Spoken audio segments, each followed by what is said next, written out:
Moving to Princeton also must have changed the direction of your work. Yes, it did. You lost the group theory colleagues.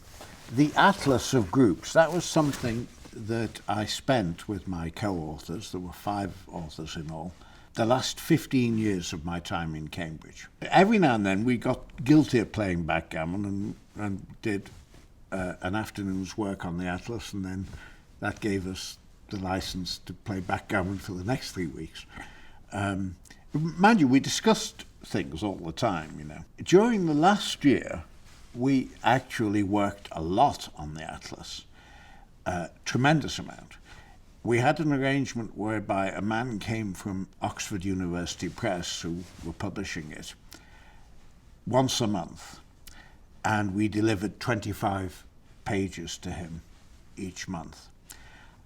And that was quite exhilarating. And those were the pages with character tables at that stage? Yes, they were mostly character tables, but they had other things in. We would take over the common room the day before this guy was coming.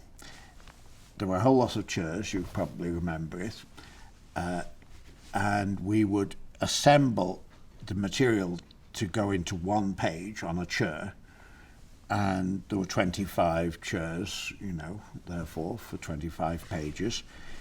We would set it all up and then conduct a walkabout where we discussed each of the individual pages, you know. And they're quite big, and you put together computer printouts? Yes, they were very big. I mean, in the original versions, they were very big. Then we'd leave those on those chairs overnight with great instructions, do not disturb, and so on. And the next morning, this man would come, and we'd have another walkabout with him, talking about the particularly difficult points in the printing and so on. And then he would also deliver the previous month's pages. So he took them away for typesetting? And yeah. And, you know, we'd look at the previous month's pages as well. And that went on for the last year, roughly, of the production of the atlas. And we worked very hard on that, because one of the things is we kept on discovering mistakes, errors in the atlas. Oh my God, it was so tough, you know. And then, anyway, and the rate of discovery of mistakes rose as publication date came closer, you know. So it was quite strenuous.